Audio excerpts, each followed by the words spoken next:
About a year ago, my daughter was saying her prayers. Eve, she was 6 years old at the time. And she was saying her prayers and she said the cutest thing. I thought it was so cute. And I started laughing. She said, "Dear Heavenly Father, please help me to survive." And I thought it was so cute and it just took me off guard and I kind of giggled a little. That was an experience for her and she melted. She melted. She was angry and she started crying. I know. We're talking about a family channel today. I've never thought I would be talking about a family channel, but don't leave. This is some piping hot tea. We all know family channels are notorious for extorting their kids for views, especially since the parents don't have any talents of their own. Oh, but maybe they think parenting is a talent. Well, clearly in this case, it wasn't their talent. It seems like every single time we see a popular family channel, it ends in scandal. Just look at the Ace family and their scammer ways. Or maybe you remember the Data 5 channel. Their channel got terminated due to the mental damages they caused their child. And don't forget about the controversy of them adopting a kid with autism and then rehoming that kid because they could no longer accommodate for his needs. Look, my point is not to go down a long ass list where we talk about all the family channel dramas, but let's get into the problematic aspects of this drama. So the 8-passenger family consists of Ruby and Frank, who are the parents, and they have 6 kids named Chad, Shirley, Julie, Eve, Russell, and Abby. So they started their channel back in 2015, and their videos consist of filming their everyday lives such as family vacations, their homeschooling, their church life, anything that you can categorize as lifestyle. Their channel quickly gained popularity due to the family's relatability and their strict parenting style. Keep in mind, this reminds me of this show that I started watching, The Parent Test. You guys should go watch it. It is a great show. Iconic, but yeah, I never finished it. Wait, don't come for me because I haven't finished that show and I recommended it to you. Okay, I don't need to finish it to know it's a good show. Go watch it. If you were tuning into the 8-passenger channel, you were most likely drawn to them by their strict parenting style that grew to an upwards of 2.5 million subscribers at the height/peak of their channel. Now let's talk about the family's rise to fame. As the family grew in popularity, they started appearing in several traditional news outlets such as People magazine, the New York Times, and they were even on the Today Show. And I would say most impressively, they were on the Today Show. And we all know how iconic the Today Show is. Hold up, rewind for a sec. Was anyone going to question my statement? I just called the Today Show iconic. The Today Show. Hold on, let me fill you in. When I was researching this, I found out, all the different media outlets that they were on, and I was like, oh my God, they were on the Today Show. They were interviewed by Whoopi Goldberg. Of course, I couldn't find any clips of them with Whoopi Goldberg. So I finally Googled, what talk show is Whoopi Goldberg on? Google responded, The View. And I was like, oh my God, I'm so dumb. I always do this. I never know which show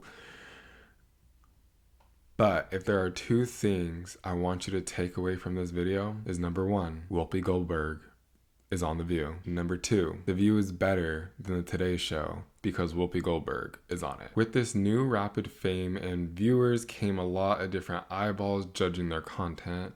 Rightfully so. So naturally, when their following grew, so did the controversy and the scrutiny and the allegations over the way that they treated their children. The craziest part for me is that this lady had the nerve to post a lot of the stuff that she is in trouble for today. Watching some of these clips, it really baffled me how she decided to post these after going through the editing process and not thinking any of these are problematic. Okay, now we're getting into the controversy surrounding their parenting style. I just got a text message from Eve's teacher, and she said that Eve did not pack a lunch today, and can I bring a lunch over to the school? This happens quite often when you're raising children, because I know that her teacher is uncomfortable with her being hungry and not having a lunch. And it would ease her discomfort if I came to the school with a lunch. But I responded and just said, Eve is responsible for making her lunches in the morning, and she actually told me she did pack a lunch. So the natural outcome is she's just going to need to be hungry. And hopefully nobody gives her food and nobody steps in and gives her a lunch. Okay, I thought I would play that before I even talked about any of the controversy that she's going through, because I think that kind of shows what everyone is talking about. I get not bringing your child a lunch because they forgot it. If you were busy, if you were at work, if there was something else that you had to do that was a responsibility, I get it. But she recorded herself saying what she said. And let me tell you, she sounds so bad. This kid, I don't know if she said it in that. I don't think she did. This kid was 6 years old. I wasn't making my lunches at 6 years old. I was doing other stuff. I was doing chores. I was washing some dishes. But I was not making my own lunch. So kids, they don't have the memory that we do. So it's just really messed up that she's really deciding to not bring this child a lunch when you are a stay-at-home mom. Stay-at-home mom who is famous on YouTube. Come on, girl.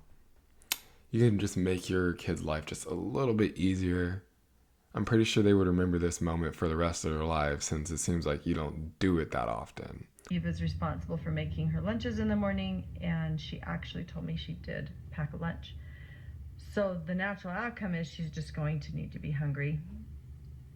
And hopefully nobody gives her food and nobody steps in and gives her... Okay, yeah, there was the part that I was waiting for. Hopefully no one gives her food or steps in. That is the part that makes you sound even worse. So much worse. But now let's get to this next part that I know has been swirling around the internet, because like the whole point of me showing these clips is that her punishments are harsh and disproportionate. And this example that is coming up next shows clearly why that is the case. I'm gonna say it one more time, and then you're gonna lose the privilege to eat dinner. My bedroom was taken away for 7 months, and then you give it back like a couple weeks ago. I don't think our viewers know that. I wonder why. I wonder why the viewers don't know that. Because that is abuse. You know what? Let's not call it that. Because people might see this differently, but at the end of the day, that is cruel. That is really cruel to do. 7 months, taking away his room for 7 months. Now wait until you hear why his bed was taken away for 7 months. I've been sleeping on a beanbag since October, and they gave my room back like 2 weeks ago. I'll give you the reason why I lost my bedroom. I think so. I think this is the reason. At least this is the reason that's in my head. It's pretty funny, but now I look back, I mean, it's pretty depressing. So, he doesn't even remember if this is the reason why he got his room taken away. That's how long it's been.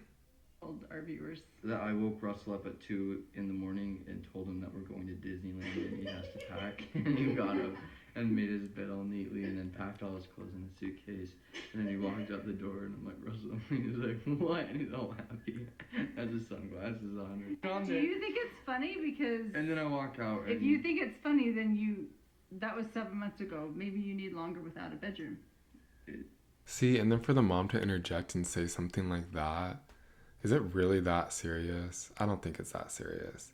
The punishment that you gave him was way worse than what the little brother experienced. It was a joke. That's sibling behavior. Me and my siblings have done way worse. And then she's to come at them for that. They must look at their mom as like the she-devil. They're over here spewing their religion stuff, which is fine. But you're treating your kids like that, and you think that aligns with the religion that you are preaching? Shake my head. Also, just look at these kids' face. They look like they hate their life. And you know what? There will be some confirmation in literally 2 seconds. It was not funny. Russell got the big bedroom and Chad got the the smaller bedroom, and Smaller. Russell's bigger bedroom also had a bathroom. But what you guys didn't know was Chad didn't get any room. He didn't get anything. He was sleeping on the floor in the family room. Abby, we took the phone. There you go. Sleeping on the floor in the family room. He got nothing. Nothing. Now look, this is actually even more sad. Listen to this girl. Away from Abby in November. And I just don't know why. you may never get the phone back. Probably not. No, I have no friends. You can play with friends. No, like I don't have friends. I don't have friends either. I literally like told my friends I'm not hanging out with them anymore Because they say some pretty messed up stuff. So when I was watching this clip, I was thinking, and I'm like, he's saying that he stopped hanging out with his friends because they started saying messed up things. And in my head, I was thinking, I'm like, were they pointing out that you were being abused? Were they pointing out that your mom and your dad doesn't treat you right and it's weird? Are they pointing out that when or if they were able to come over to your house that your mom's super controlling? There's one thing that I'm going to show that I'm not going to show is that the mom was talking about bathing suits and they have a jacuzzi and it's her house, so she can control whoever is in her jacuzzi. She can tell them that they can't wear a bikini because that is not okay. So I'm just wondering if some type of scenario where that has happened to one of their friends as well, and they weren't able to either come back or they weren't able to swim, they had to leave. Just seems like something this mom would do because she's giving super caring to me. I don't even know where they live. They're pretty far away. So, summer goal, become the best athlete I possibly can. You know why he said that? Because he wants a scholarship to get the fuck out of where he lives, okay? So now we get to the allegations of child abuse against Ruby Frank. Ruby Frank was arrested on August 30th after one of her children broke out of her house and got help from a neighbor. It was alleged that he was looking for food and water, but when that neighbor answered the door, that child had duct tape and open wound marks. The child that escaped is rumored to be Ruby Frank's 12-year-old son, and this is the craziest part. Apparently, that kid escaped from Ruby Frank's business partner's house, Jody Hildebrandt, which doesn't even make sense because I'm like, why is she at the business partner house? Does she live there? And that is the question that I have. I'm like, were they living together since, you know, the dad is no longer in the picture? Was there a little something going on?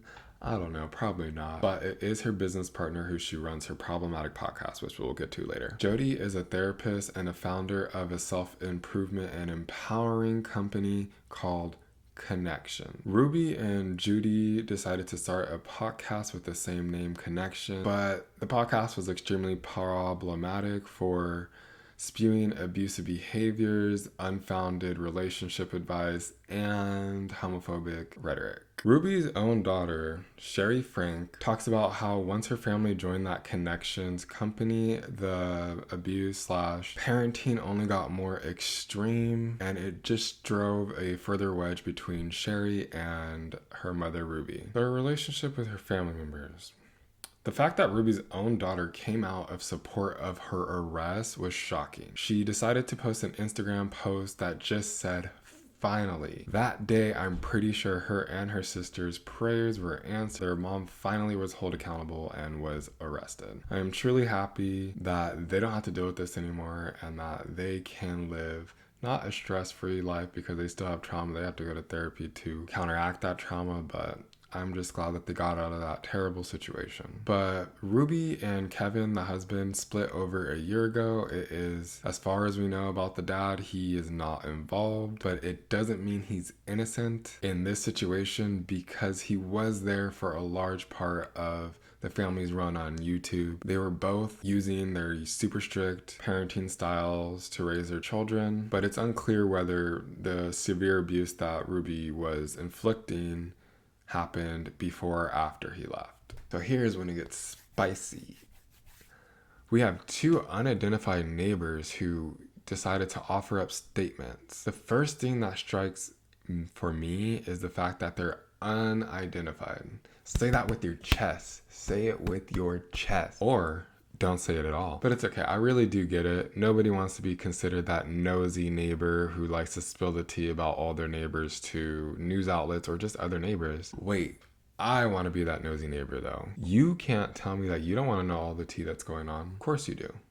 Just like I do. The neighbors pointed out that since Ruby joined that Connections company, she's been spending a lot of time away from home. And they were even saying that there's times where she doesn't come home for weeks. And this is where I start to roll my eyes with their statements, because I'm like, you've been noticing that they've been gone for weeks, and you were saying that you've been trying to get them help for how long? If that was the case, all you needed to do was a welfare check and say that their mother has not been home, and they could have found this a lot faster. The math is not mathing. Say it with me. The math is not mathing. Lastly, the neighbor says, everyone is just breathing a sigh of relief. We thought they were going to come out of there in body bag.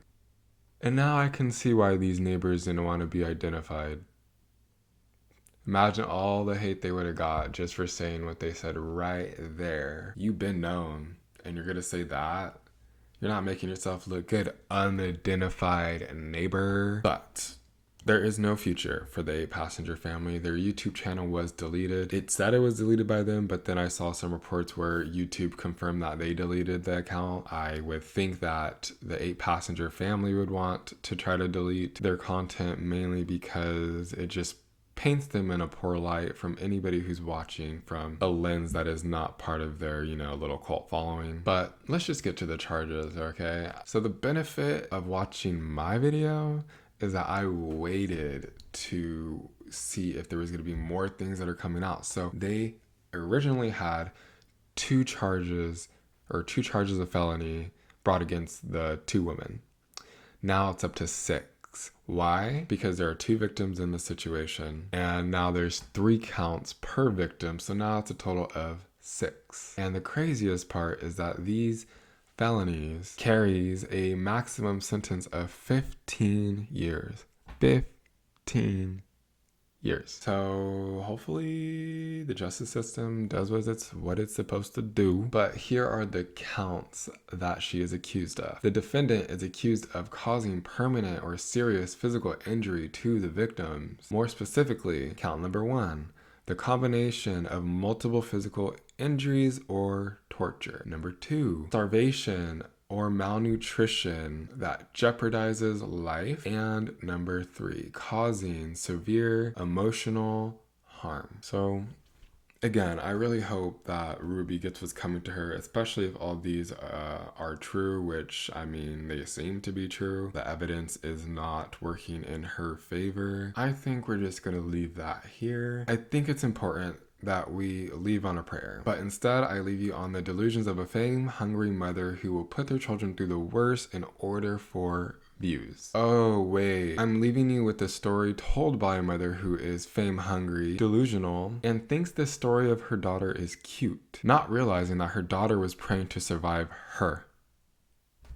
Boom. She said, "Dear Heavenly Father, please help me to survive." And I thought it was so cute, and it just took me off guard, and I kind of giggled a little. That was an experience for her, and she melted. She was angry, and